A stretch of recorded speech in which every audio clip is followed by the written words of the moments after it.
السلام عليكم ورحمة الله وبركاته. حبايبي عاملين ايه؟ يا رب تكونوا في احسن حال. النهارده ان شاء الله هنعمل مشروب شتوي معروف عندنا هنا في مصر، معروف جدا، الحلبة المحوجة.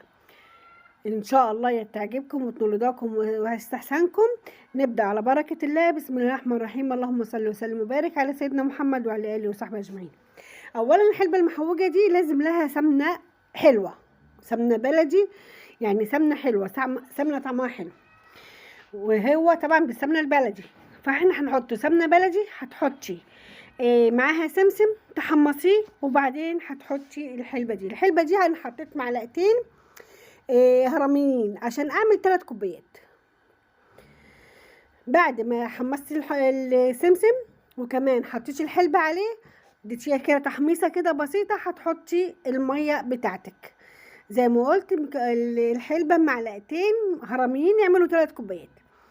هتعملي كوبايه واحده اعملي معلقه ممسوحه، او كوبايتين مثلا معلقتين ممسوحين.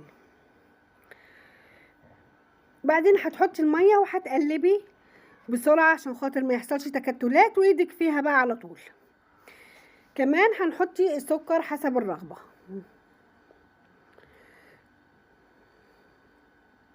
هتقلبيها وايدك فيها كده على طول لغايه لما تغلي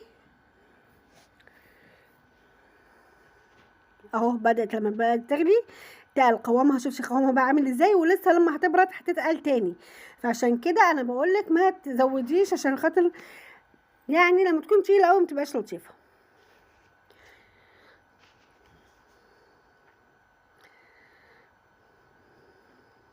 خلصت الحلبه بتاعتنا، هنصبها في كوبايات.